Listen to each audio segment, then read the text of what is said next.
नमस्कार दोस्तों, स्वागत है आपका अपने YouTube चैनल ट्रेडिंग एंगल्स में। दोस्तों आपने देखा होगा कि पिछले 2 दिन से एक बहुत ही बुरी खबर यूएस से निकल कर के आ रही है, जो कहीं न कहीं 2008 की मंदी की संकेत देती है क्योंकि 2008 के अंदर भी कुछ इसी तरीके का कांड बिल्कुल हुआ था, जो कि मार्केट के अंदर बहुत ही बुरी तरीके से क्रैश लाया। तो हम लोग बिल्कुल उसी की यहाँ पर चर्चा करेंगे दोस्तों और पता करने की कोशिश करेंगे इस एनालिसिस के थ्रू कि क्या अपने इंडियन मार्केट के अंदर भी कोई इम्पैक्ट आ सकता है या फिर हम लोग अभी इससे सेफ हैं। चलिए दोस्तों वीडियो को शुरू करते हैं। उससे पहले अगर आप चैनल पर नए हैं तो प्लीज चैनल को सब्सक्राइब कर लें और वीडियो को शेयर जरूर करें दोस्तों, ताकि ये इन्फॉर्मेशन ज्यादा से ज्यादा लोगों तक पहुंचे।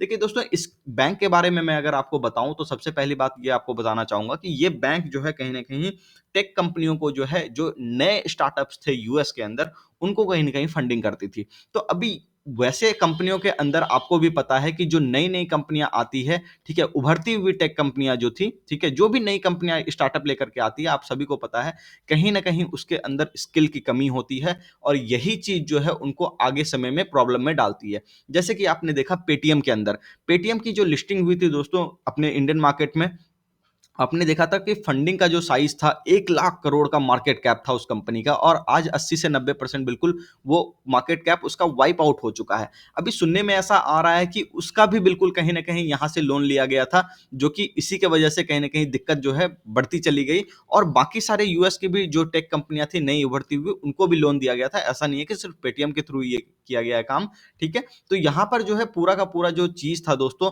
कहीं ना कहीं जैसे ही आपका 2021 के 12वें महीने में नैस्डैक के अंदर गिरावट आनी शुरू हुई थी, आपने देखा था, मैंने आपको उस वक्त कहा था कि मार्केट बहुत ही तेजी से नीचे की तरफ आ सकता है, तो उसके अंदर टेक कंपनियां बहुत ही ज्यादा पिट गई। अभी देखो एक चीज जो है ना दूसरे चीजों से बिल्कुल लिंक्ड रहता है, ठीक है। तो आप देख लो कि नैस्डैक इस तरफ नीचे गिरा, दूसरी तरफ कहीं ना कहीं सिलिकॉन वैली बैंक का जो है प्रॉफिटेबिलिटी घटने लग गई, तो उसी के वजह से बैंक यहां पर बिल्कुल प्रॉब्लम में आ गई दोस्तों। और यहां पर जो है इसी तरीके से प्रॉब्लम बढ़ते बढ़ते बिल्कुल आज वो बिल्कुल बंद करने की कगार पर आ गया। क्योंकि देखो जाहिर सी बात है, जब आपको आप जिसको भी पैसा दोगे, ठीक है, पैसे पर कुछ तो ब्याज एक्सपेक्ट करोगे। ब्याज जब आपको वहां से नहीं मिलेगा और जो दिया हुआ पैसा है वो भी जब नहीं मिलने लगेगा, तो जाहिर सी बात है बैंक तो आपको बंद करना ही पड़ेगा।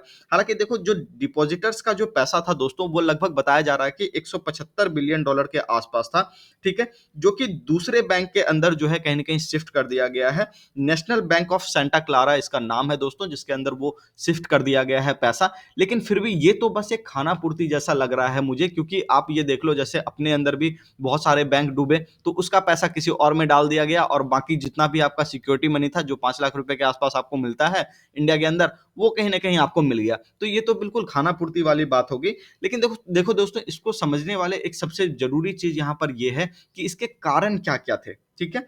देखो कारण सिंपल सा था, आपको पहला कारण ये पता है कि टेक कंपनियों का लॉस, ये सबसे बड़ा कारण था, ठीक है। और दूसरा जो सबसे इंपॉर्टेंट कारण है जिसके बारे में मैं आपको हमेशा बताता हूं, ठीक है, कि इंटरेस्ट रेट जो ऊपर जा रहा था उस वजह से कहीं ना कहीं कंपनियों के अंदर प्रॉफिटेबिलिटी की दिक्कत आ रही थी।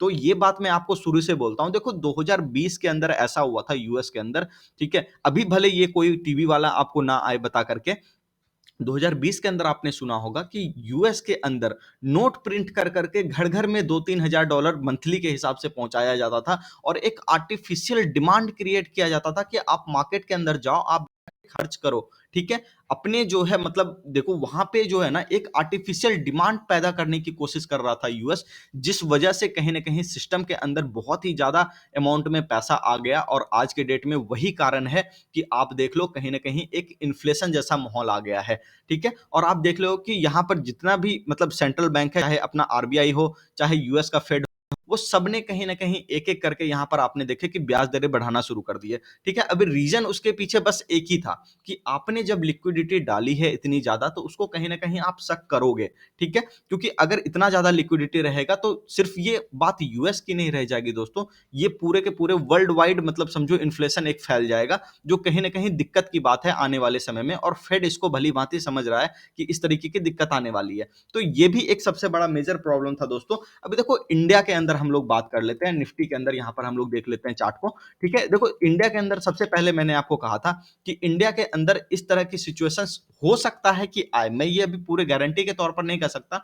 चार्ट के बेसिस पे मैं एनालाइज़ करके आपको बताता ही हूँ रोज़। आपने देखा होगा कि पिछले 1 महीने से ज़्यादा समय से मैंने आपको जिन-जिन लेवल्स पर काम करवाया, मार्केट लगभग उसी तरीके से काम करा। तो देखो पूरी बातें सबको नहीं पता होती, पीछे-पीछे आपको चलना होता है, ठीक है? चार्ट पे जिस तरीके की चीज़ें बन करके आएँगी, आपको उस तरीके से काम करना है। सिंपल यहाँ पर मैं आपको बता देता हूँ, मंदी 2008 जैसी है या नहीं है, वो वक़्त बता देगा, ठीक है? लेकिन यहाँ पर जो इंडिया के अंदर एक सबसे अच्छी बात है दोस्तों, आपने देखा होगा कि अदानी के अंदर भी इस तरीके की प्रॉब्लम आई कि अदानी ने भी बहुत ही ज़्यादा कर्जा लिया था, लगभग 90,000 करोड़ के आसपास का, और उसके अंदर एसबीआई और बाकी सारे कई सारे जो है बैंक थे आपके, पीएसयू बैंक, जिनसे कि उसने कर्जा लिया था।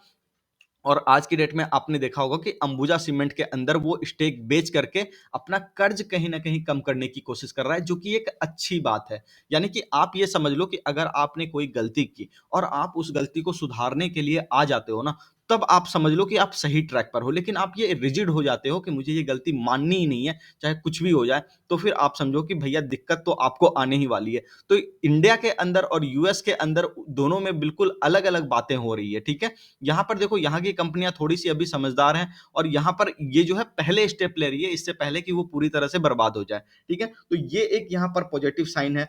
और यहाँ पर मैं आपसे कह दूँ कि देखो चार्ट के ऊपर अभी वीकनेस है। चार्ट की एनालिसिस दोस्तों मैं आपको डेली बेसिस पर यहाँ देता हूँ।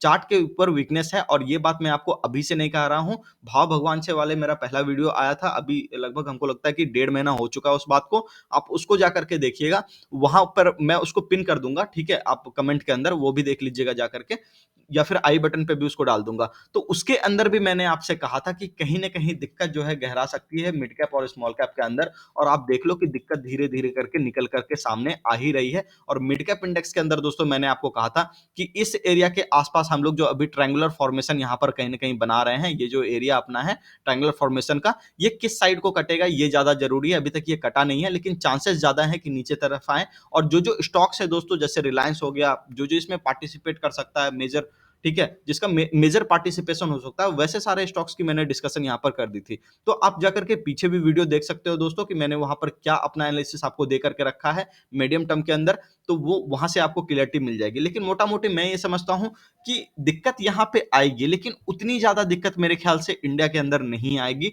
मतलब जो भी दिक्कत है थोड़े समय के बाद मान लो यूएस के अंदर ज़्यादा प्रॉब्लम आएगी, लेकिन हम लोग कहीं न कहीं यहाँ पे उबर जाएँगे इन चीज़ों से, ठीक है? लेकिन इतनी, इसका कहने का मतलब ये नहीं हो गया कि कल से आप जो है पैसा डालना शुरू कर दो, लॉन्ग कर दो, बिल्कुल नहीं। आप देखो निफ्टी बैंक निफ्टी वाला वीडियो, वहाँ पे मैं आपको बताता रहूँगा स्टेप बाय स्टेप कि क्या होने वाला है। उसके बाद वहाँ पे जो है सही तरीके से आप जो है वहाँ पर अपना काम कर सकते हो। देखो ये कोई भी रिकमेंडेशन नहीं है, मैं यहाँ पर लर्निंग पर्पज़ के लिए आपको जो भी चीज़ें बताता हूँ, सारी लर्निंग पर्पज़ के लिए बताता हूँ दोस्तों।